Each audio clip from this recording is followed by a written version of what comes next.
नमस्कार, स्वागत है आपका सत्य समाचार के तमाम सोशल मीडिया चैनल पर। इस वक्त हम मौजूद हैं ठीक मांगो पुल के नीचे और आप ये जो मेरे सामने नदी देख रहे हैं ये है स्वर्ण रेखा नदी। और आज हम यहाँ पर एक महत्वपूर्ण विषय को लेकर के आए हुए हैं। आप जो ठीक कैमरे के सामने जो प्रतिमाओं को देख रहे हैं ये दुर्गा माता की प्रतिमा है।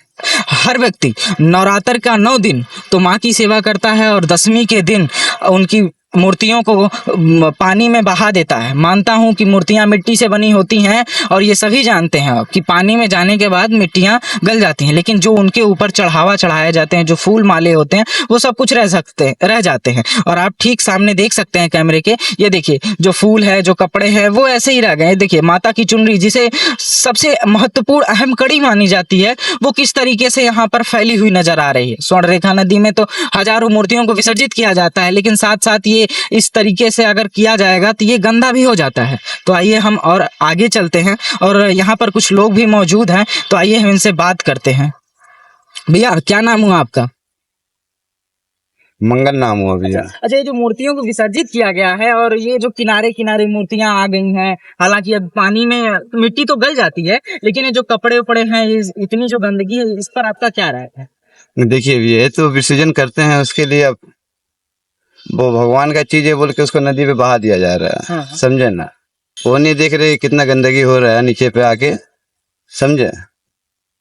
क्योंकि देखिए आप तो खुद ही देख रहे हैं कि गंदगी हो रहा है ना, तो फिर अच्छा, इस पर सरकार को कुछ करना चाहिए कि नहीं करना? एकदम करना चाहिए। तो यहाँ पे आप नहाने वहाने का भी काम करते होंगे? जी सर। तो कैसे नहाते हैं यहाँ पे इतना सादा? हम लोग को थोड़ा अंदर जाके नहाना पड़ता है, क्योंकि साइड पे, हाँ, क्योंकि साइड पे तो गंदगी है, साइड पे तो नहा नहीं पाएंगे। हाँ।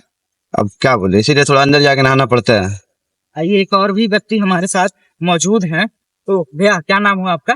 राजू। अच्छा, ये जो गंदगियां जो हुई हैं, इस पर मतलब कुछ प्रशासन को काम करना चाहिए कि नहीं करना चाहिए? देखिए प्रशासन तो घाट पे करता है, समझे? ये सब आउट एरिया हो जाता है, इसलिए गंदगी फंस जाता है। जो मूर्ति फसान होता है, पानी घटने की वजह से फंस जाता है सब।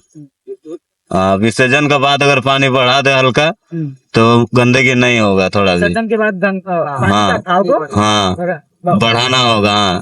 अच्छा, तो मतलब जैसे इतनी सारी जो गंदगियां हैं, इस पर मतलब कुछ क्या लगता है आपको कि इसमें आप लोग नहाते हैं तो इससे आपके स्वास्थ्य पर कुछ हानि नहीं पहुंचेगी? हानि पहुंचेगा। इंसान गंदगी में नहाएगा तो हानि कैसे नहीं पहुंचेगा? बहुत आदमी का यहाँ अपना घरे में सब व्यवस्था नहाने का, लेकिन जिसका नहीं है वो तो नहाते ही है। चलिए आइए और भी हम आगे चलते हैं और आपको दिखाते हैं कि किस तरीके से विसर्जन के बाद नदियों में गंदगी हो गई है। स्वर्ण रेखा नदी है, यहाँ पर लोग नहाने के लिए भी आते हैं। देख रहे हैं पूरी कितनी गंदगी हो गई है यहाँ पर। आइए हम सीधा चलते हैं आपको लेकर के। आप देख सकते हैं कि स्थिति यहाँ पर कैसी हो चुकी है। ये है स्वर्ण रेखा नदी की स्थिति। क्या इस पर सरकार को काम करना चाहिए या नहीं करना चाहिए, ये तो अब जनता से ही पूछने पर पता चलेगा। इस वक्त हमारे साथ एक व्यक्ति मौजूद हैं, तो आइए इनसे सीधा जुड़ते हैं। तो सर क्या नाम हुआ आपका? कृष्ण कुमार। अच्छा, क्या लगता है कि जैसे जिस तरीके से इस गंदगी को यहाँ फैला दिया गया स्वर्ण रेखा नदी पर, तो इस पर आपकी क्या राय है? देखिए, हम लोग स्वच्छता पुकारे हमारा एक फर्म है। ओके, हम लोग हर संडे आते हैं यहाँ पर सफाई करने के लिए। मैं यहाँ से गुजर रहा था, मैं देख के मुझे इतना ख़राब लग रहा है कि आज ये नदी का हाल क्या करके रखे लोग। और मैं कुछ फ़ोटोज़ भी लिया हूँ कि मैं अपने ग्रुप में शेयर करूँगा। और यहाँ के लोगों को मैं खुद जागरूक करना चाहता हूँ कि ये क्या बना कर रखे, आप पूरा नदी को नाला करके रखे हुए हैं। बस, और मैं इससे कुछ बोल नहीं सकता। अच्छा, क्या लगता है इस पर सरकार को ध्यान देना चाहिए कि नहीं? एकदम ध्यान देना चाहिए। आप आगे देख सकते हैं जहाँ पर दुमानी घाट बनी हुई है, वहाँ पर हमारे नेताजी इतना सुंदर बना कर रखे हैं, उसे देख के अच्छा लगता है। उनको ये वाला एरिया में भी ध्यान देना चाहिए, और उनको साथ में जो यहाँ पर लोग रहते हैं हमारे शहर के, उनको भी ध्यान देना चाहिए। पूजा करने के बाद माता का मूर्ति देखिए कैसा फेंक के रख दिया है।